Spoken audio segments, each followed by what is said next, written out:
আমরা সবচেয়ে বেশি কখন আমল করি বলুন তো? নিশ্চয়ই রমজান মাস, তাই না? কারণ রমজান মাসই এমন একটি মাস যখন চারদিকে প্রতিযোগিতা চলে আমলের। তখন পরিবারের সকল সদস্যরা সম্মিলিতভাবে সিয়াম পালন করে। সবাই রাত জেগে জেগে তাহাজ্জুদ আদায় করে। কে কার আগে কোরআন খতম দিবে তা নিয়ে চলে প্রতিযোগিতা। কিন্তু রমজান মাস যাওয়ার পর আমাদের বেশি বেশি আমল করার উৎসাহটি কমে যায়। কারণ তখন আপনি দেখতে পান যে মানুষটা প্রতিদিন 5 ওয়াক্ত সালাত মসজিদে গিয়ে আদায় করত, সে এখন জুমার নামাজ ছাড়া আর নামাজও পড়ে না। আপনি দেখতে পান চারদিকে সকলের ব্যস্ততা এমনভাবে বেড়ে গিয়েছে যে ফরজ ইবাদতের সময় কোন দিক দিয়ে পেরিয়ে যাচ্ছে তার কোনো হুঁশ নেই।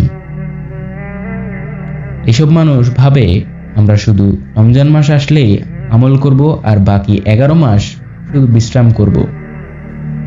আল্লাহ এমন আমল পছন্দ করেন না যা একবারে অধিক পরিমাণ করা হয় এবং করে তা পরে ছেড়ে দেওয়া হয়। বরং আল্লাহ এমন আমল পছন্দ করেন যা অল্প করা হয় কিন্তু তা নিয়মিত করা হয়।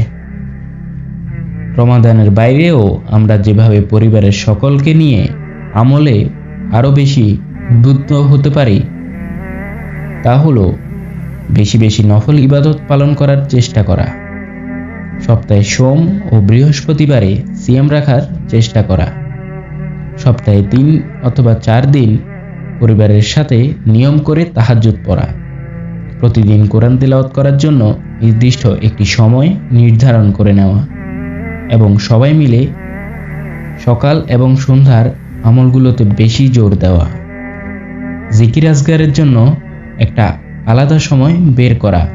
পরিবারের সবাইকে নিয়ে এই অভ্যাসগুলো করে তুলতে পারলে বিশ্বাস করুন রমজানের মতো অনেক সহজে এবং অনেক তৃপ্তির সাথে আপনি আমল করতে পারবেন।